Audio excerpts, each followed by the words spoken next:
नमस्कार साथियों, व्याख्यान के पहले भाग में मैंने आप लोगों के साथ सिनेमा के उद्भव और विकास को लेकर आज़ादी तक की यात्रा के बारे में बात की थी और अब व्याख्यान के दूसरे भाग में मैं आपके समक्ष आज़ादी से अब तक का सिनेमा कैसा है, आज़ादी से पहले की नींव पर टिका हुआ सिनेमा आज़ादी के बाद कैसा बदलता है, एक पोस्टर मैंने आपके सामने रखा है। इस पोस्टर में आप जो पहले मूक फिल्म का पोस्टर आपको दिखाया गया था, उस पोस्टर और इस पोस्टर को देखकर आप फिल्मों में आए बदलाव को साफ रूप से देख सकते हैं। दरअसल आज़ादी के बाद का सिनेमा हिंदी सिनेमा के इतिहास का स्वर्णिम अध्याय माना जाता है। वह आजाद मानसिक क्षमता की स्वतंत्र अभिव्यक्ति है।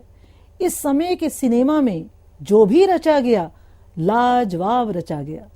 आजादी के बाद जो भारत हमें मिला वह हमारे सपनों का भारत नहीं था।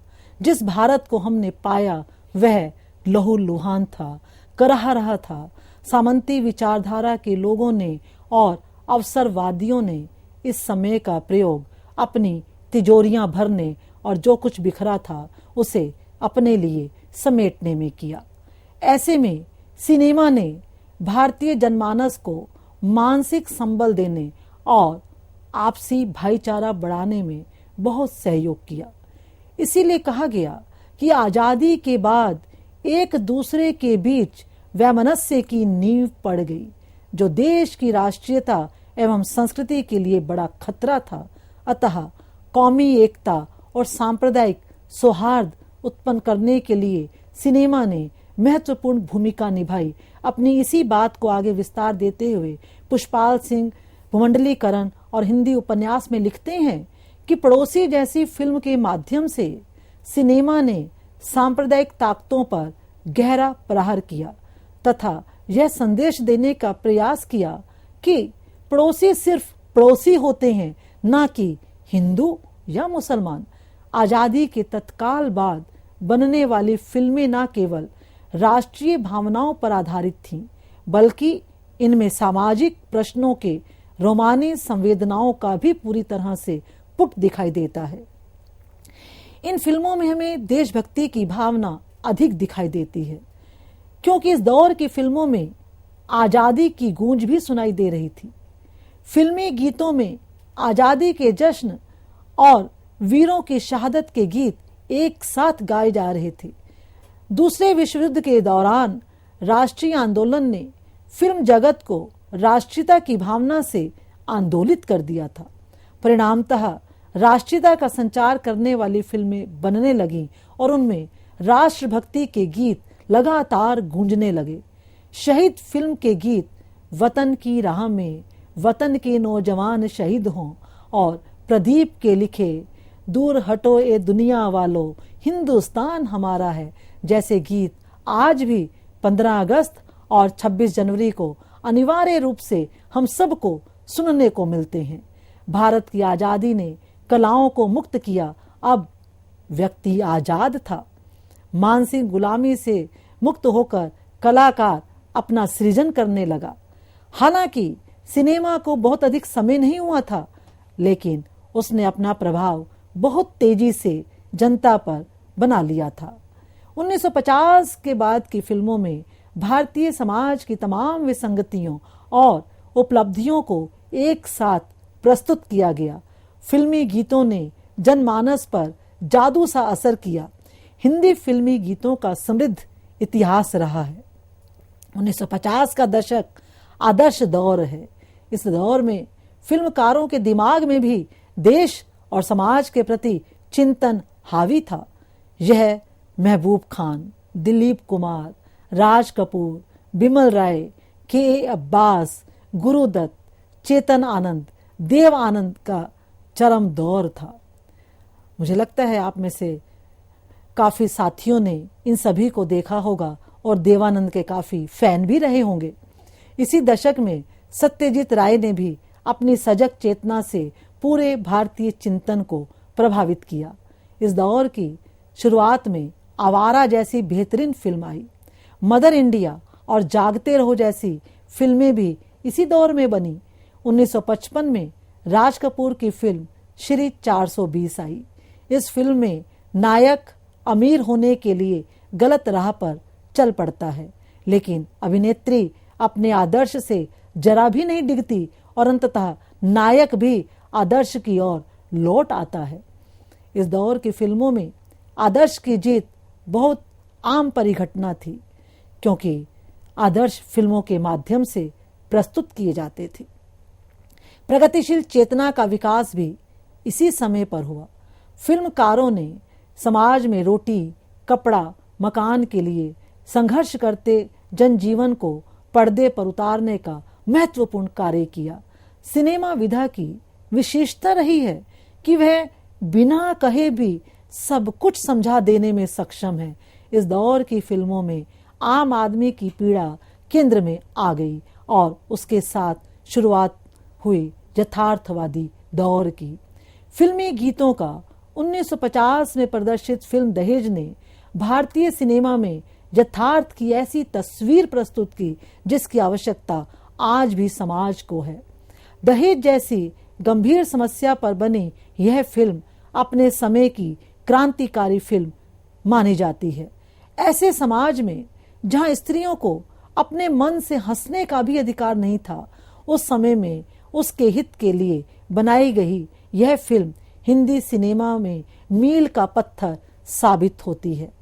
1952 में जब प्रथम अंतर्राष्ट्रीय फिल्म समारोह मुंबई में आयोजित हुआ, तब इसका अमिट प्रभाव हमें भारतीय सिनेमा पर देखने को मिलता है।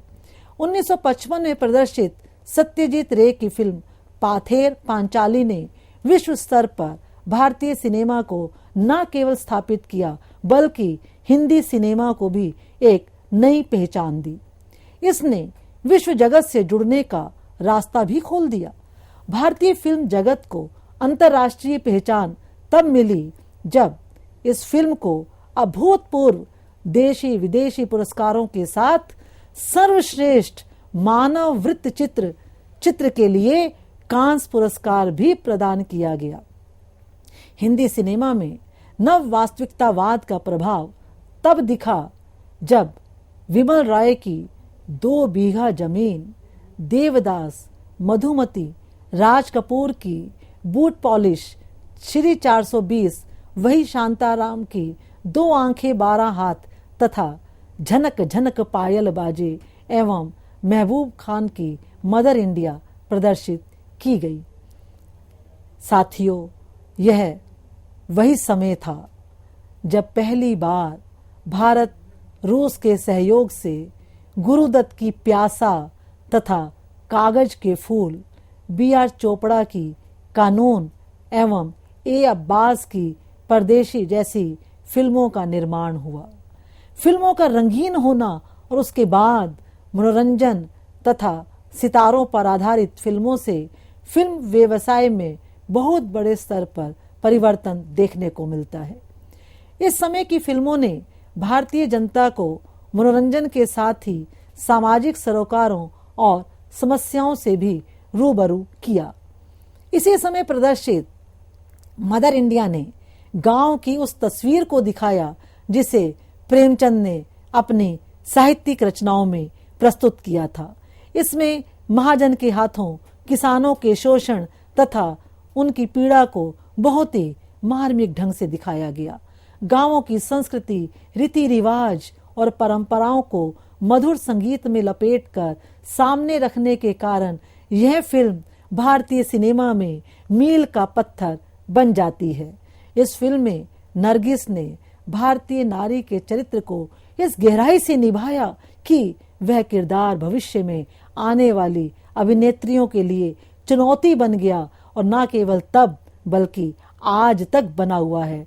50 से लेकर 70 के दशक को भारतीय सिनेमा का गोल्डन इरा कह सकते हैं। यह वह समय था जब देश आजाद हुआ था। पहली बार न केवल हमारा संविधान लिखा गया, बल्कि प्रथम लोकसभा चुनाव और पंचवर्षीय योजनाओं के आश्रय विकास की चमचमाहट के सपने लगातार दिखाए जाने लगे। ये सपने सही मायनों में सिनेमा ने भी दिखाए। नेहरू उस दौर में जहां अपने पंचशील के सिद्धांतों और समाजवाद के ककहरे को समाज के लोगों को सिखा रहे थे, वहीं सत्यजीत रे ने अपनी नज़र से सिनेमा को बदल दिया।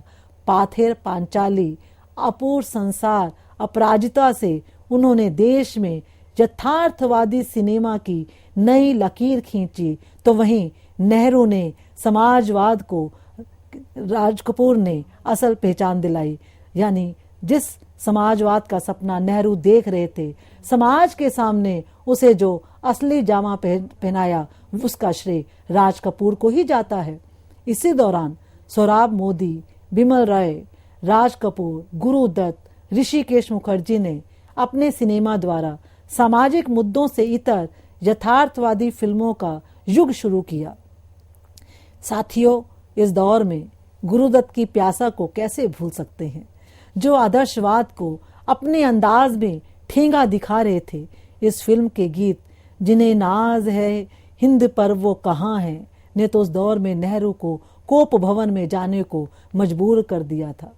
50 के दशक में हिंदी सिनेमा में कुछ ऐसे अध्याय जुड़े जिसने सिनेमा को लोकतांत्रिक बनाने में गहराई से कार्य किया।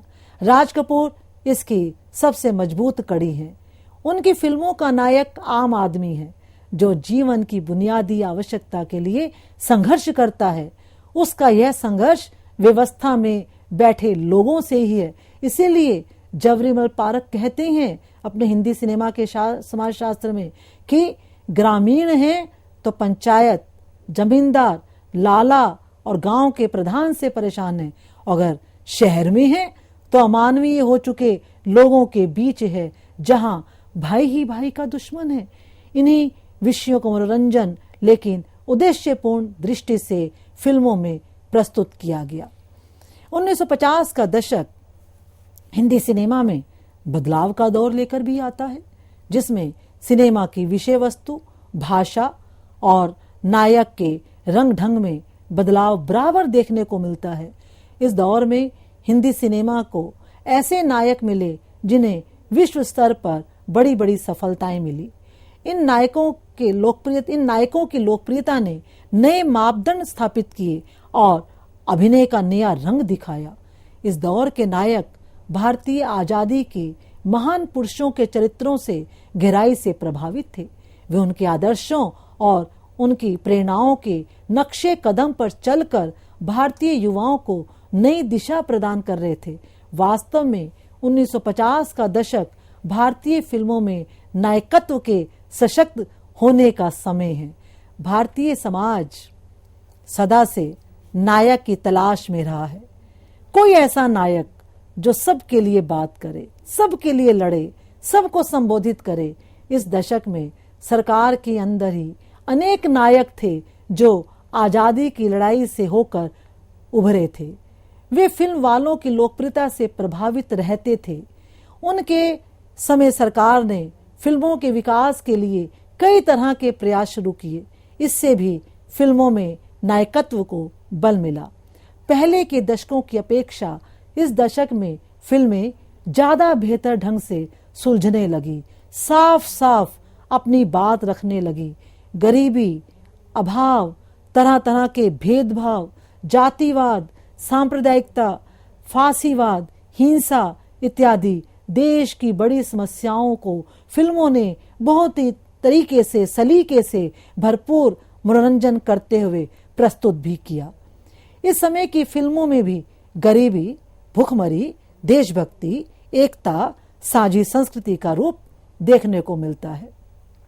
फिल्मकारों ने ऐसे विषय को उठाने का साहस किया जो समाज का नंगा सच दिखाती हैं। आजादी के बाद का भारत और निरीह और बेकार हो गया। बेरोजगारी, अशिक्षा और पलायन की समस्या इस दौर की फिल्मों का केंद्र है। ऐसी फिल्मों में भी भारत का असली चेहरा ही दिखाई देता है। इस पोस्टर में आपको कुछ फिल्मों के दृश्य दिखाई दे रहे हैं। यहाँ पर मनोरंजन करती फिल्में हमें महत्वपूर्ण संदेश भी दे रही हैं। 60 के दशक के बाद का हिंदी सिनेमा कई तरह के विषयों को लेकर प्रस्तुत हुआ। सामाजिक मुद्दा हो या घर परिवार, रिश्ते की टूटन और कलह, विद्रोह हो या प्रेम, सभी को पर्दे पर इस तरह चित्रित किया गया कि वह देखने के बाद मस्तिष्क में आजीवन चिन्हित हो जाए। नेहरू और मार्क्स के विचारों का प्रभाव इस समय के सिनेमा पर बहुत तेजी से पड़ा, लिहाजा सामाजिक समस्याओं और देशभक्ति पर आधारित फिल्मों का निर्माण तेजी से हुआ। साथियों, इस समय के सिनेमा की एक खासियत और है कि फिल्मों में असली भारत की तस्वीर दिखी। लोक जीवन, लोक भाषा, लोकगीत, खेत, खलियान, गांव, किसान, सभी के लिए स्पेस बनाया गया जो सुखद है। इस दौर का सिनेमा हमें अपने समाज और संवेदनाओं से जोड़े रखने में पूरी तरह से सफल हुआ। हिंदी सिनेमा में आजादी के बाद का समय अपनी युवावस्था में पहुंच चुका था, जो अपने सपनों को ऐसी दुनिया का निर्माण करने में व्यस्त हो गया जहां से कई तरह के प्रश्नों का जन्म होता है। इस समय में एक तरफ गंभीर फिल्में बन रही थी तो दूसरी तरफ लोकप्रिय और मनोरंजन करने वाली फिल्में भी बन रही थीं। लेकिन दोनों ही प्रकार की फिल्में अपने अपने तरीके से सामाजिक यथार्थ को पूरी तरह से व्यक्त कर रही थीं। इस समय की फिल्मों में लोक जीवन को अंदर तक महसूस किया जा सकता है। हिंदी फिल्मों के निर्देशकों ने अपनी फिल्मों में अपनी जमीन को छोड़ा, वह उनकी फिल्मों में बराबर नजर आने लगा। इसका एक कारण यह भी था कि अधिकतर फिल्मकार लेखक गांव से ही आए थे, तो बड़ा स्वाभाविक है कि वे अपनी फिल्मों में अपने समाज का चित्रण करते। बैजू बावरा, परिणीता, नया दौर, गंगा जमुना, जागते रहो, जिस देश में गंगा बहती है, गंगा मैया तो पियरी चढ़ीबो, तीसरी कसम, सारा आकाश, हीर रांझा जैसी फिल्मों में गांव की सामाजिक समस्याओं को पूरी तरह से दिखाया गया है। 60 के बाद की फिल्मों में हर 3-4 फिल्मों के बाद एक फिल्म ऐसी आ ही जाती जिसमें गांव के जीवन का बड़ी सफलता से चित्रण होता। गोदान जैसी कालजयी कृति पर बनी फिल्में ग्रामीण जीवन की मार्मिक गाथा और उनके संघर्ष को बहुत ही सलीके से पेश किया गया। बाद में शहरी प्रभाव ने हिंदी सिनेमा से गांव को लगभग खत्म ही कर दिया। गांव के नाम पर ऐसे स्थानों को दिखाया जाने लगा जो बनावटी से लगने लगे। गांव की सच्ची तस्वीर को प्रस्तुत करने में फिल्मकारों को दिक्कत महसूस होने लगी। इस दशक के शुरुआत में ही आसिफ की फिल्म मुगले आजम से हुई, जिसने बॉक्स ऑफिस पर एक नया रिकॉर्ड बना डाला। यह ध्यान देने योग्य बात है कि इसमें रोमांटिक संगीत और अच्छी पटकथा का अच्छा समायोजन था। दर्शकों के लिए यह मात्र मनोरंजन की फिल्म थी, किंतु इस फिल्म का सामाजिक और तत्कालीन राजनैतिक दृष्टि से अपना विशेष महत्व है। उसके बाद अनारकली और सलीम की प्रेम कथा तो मात्र कहानी के विस्तार के लिए थी। निर्देशक का निशाना तो कहीं और था।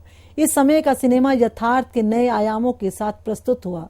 यह वही समय था जब हमारे देश को अपने ही पड़ोसी राष्ट्रों 1962 में चीन एवं 1965 में पाकिस्तान के धोखे से किए गए आक्रमणों का सामना भी करना पड़ा। इसी दौर में फिल्म उद्योग में मनोज कुमार जैसे कलाकार का आगमन हुआ, जिसने अपने भारत नाम के किरदार के जरिए कई फिल्मों के पात्रों को अमर ही नहीं किया, बल्कि पूरे देश में भारत के नाम से मशहूर भी हो गए। 1965 में आई फिल्म शहीद में भगत सिंह के किरदार को उन्होंने लगभग जीवंत सा कर दिया था, जिसे देखकर उनकी मां ने भी उन्हें खुद भगत सिंह के नाम से पुकारा था। वहीं भारत के तत्कालीन प्रधानमंत्री माननीय लाल बहादुर शास्त्री जी ने जब इस फिल्म को देखा तो मनोज कुमार को खुद मिलने के लिए, सोचिए कि प्रधानमंत्री खुद मनोज कुमार से मिलने के लिए उन्हें दिल्ली बुलाते हैं और उनसे कहते हैं कि आप देश के जवानों और किसानों को ध्यान में रखकर एक फिल्म का निर्माण करें। मिलने के 24 घंटे के अंदर ही मुंबई पहुंचते पहुंचते ट्रेन में ही मनोज कुमार ने लाल बहादुर शास्त्री जी द्वारा दिए गए जय जवान जय किसान के नारे को चरितार्थ करते हुए उपकार नाम के फिल्म की कहानी लिख दी, जो 1967 में प्रदर्शित हुई। तो उसने देशभक्ति पर आधारित फिल्मों की सफलता का नया इतिहास रच दिया। मेरे देश की धरती के अलावा मन्ने डे द्वारा गाया गया और प्राण पर फिल्माया गया गाना कस्मे वादे प्यार वफा के सब बातें हैं, बातों का क्या, जिक्र किए बगैर उपकार पर कोई बात पूरी हो ही नहीं सकती।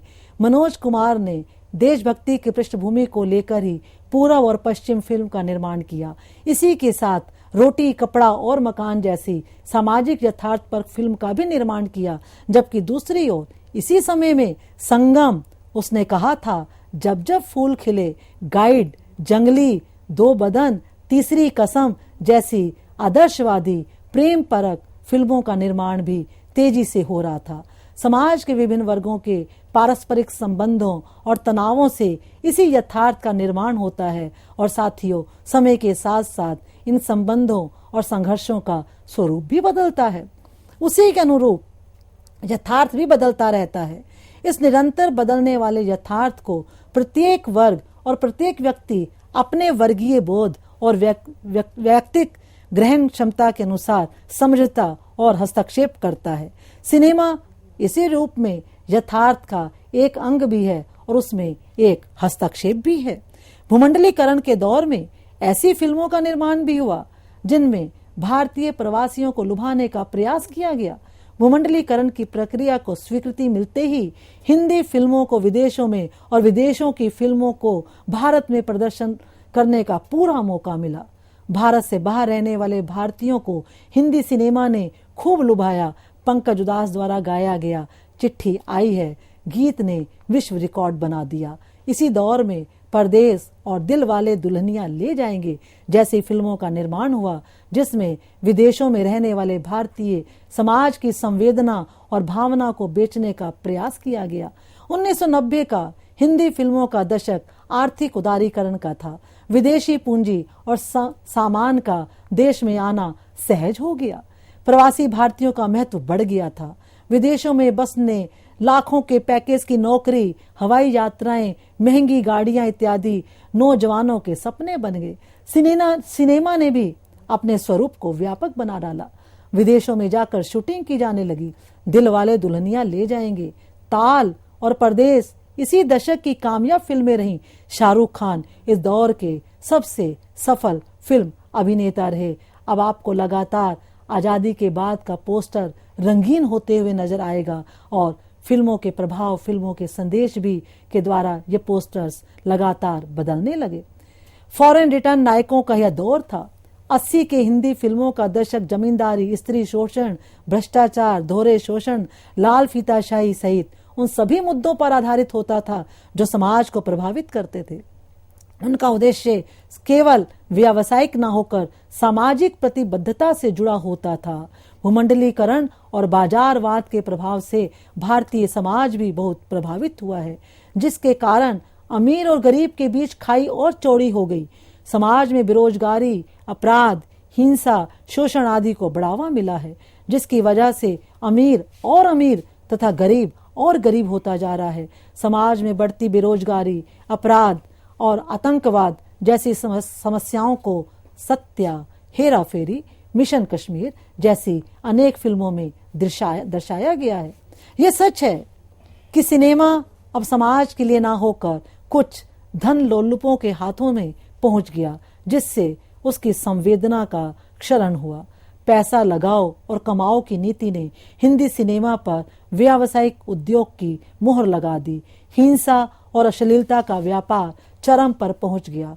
आज 21वीं सदी के हिंदी सिनेमा में जो परिवर्तन आए हैं वह अश्लीलता की अवधारणाएं लेकर अवतरित हो रहे हैं। ऐसा नहीं है कि सिर्फ अश्लील फिल्में ही बन रही हैं, आज भी उद्देश्यपूर्ण फिल्में बन रही हैं।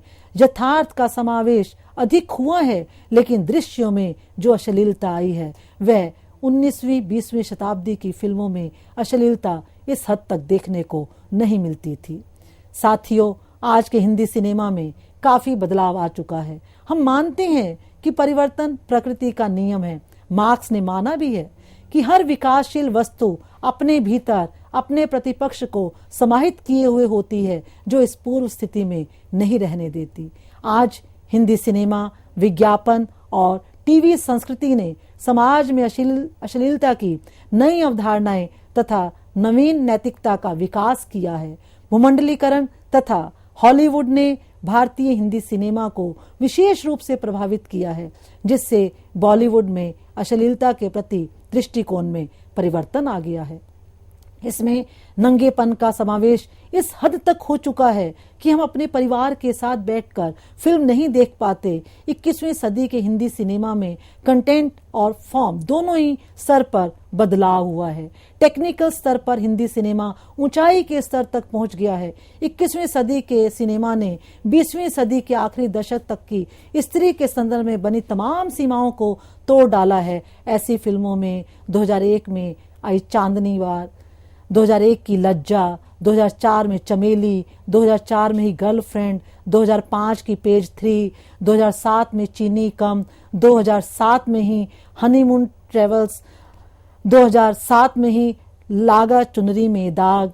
इस तरह कई फिल्में हमें ऐसी दिखाई देती हैं जो इस बात को प्रमाणित करती हैं कि हिंदी सिनेमा लगातार अश्लीलता से संबंधित दृश्यों पर अधिक मुखर होने लगा है, जो हिंदी सिनेमा के परिपक्व साहस का ही परिणाम कहा जा सकता है। लेकिन आज का सिनेमा जीवन के कटु सत्य को उसी तरह प्रस्तुत करता है जिस तरह वह दिखता है। आदर्श और नैतिकता के नाम पर उसे छिपाया नहीं जाता। आशुतोष राणा भी सिनेमा को सामाजिक परिवर्तन का कारण मानते हुए उसे समाज का आईना कहते हैं। वे कहते हैं, सिनेमा समाज का प्रतिनिधि नहीं बल्कि प्रतिबिंब है। जैसे जैसे समाज बदलता है, सिनेमा भी बदलता है। पहले हमारे हीरो टीचर, पुलिस वाले या फिर क्रांतिकारी हुआ करते थे। वे समाज के उन तबकों से होते थे जो समाज में स्वच्छ छवि रखते थे या विशेष होते थे। साहूकार, जमींदार और अन्य ताकतवर लोग विलेन के तौर पर होते थे, जो सत्ता की ताकत का इस्तेमाल खुद के लिए करते थे। लेकिन समय ने करवट ली। जंजीर में अमिताभ बच्चन कॉमन मैन को लेकर आए। थोड़े समय तक काला पत्थर, सुहाग, मुकद्दर का सिकंदर में इसी तरह का हीरो नजर आया। विलेन में उसी के मुताबिक आना बड़ा लाजमी था। इस प्रकार देखें तो आजादी के बाद कई तरह की घटनाओं, महत्वपूर्ण तिथियों, व्यक्तित्व और सामाजिक, सांस्कृतिक, राजनीतिक मुद्दों पर फिल्मों का निर्माण हुआ। फिल्म की यात्रा बताती है कि समाज का परिवर्तन किस आधार पर हुआ है। आज बढ़ते संसाधन और तकनीकी माध्यमों ने सिनेमा बनाना सरल कर दिया है, इसलिए छोटे बजट की फिल्मांकन का भी अब क्रेज है। आदर्श और नैतिकता में उलझा हुआ सिनेमा अब यथार्थ अभिव्यक्ति का माध्यम बन चुका है।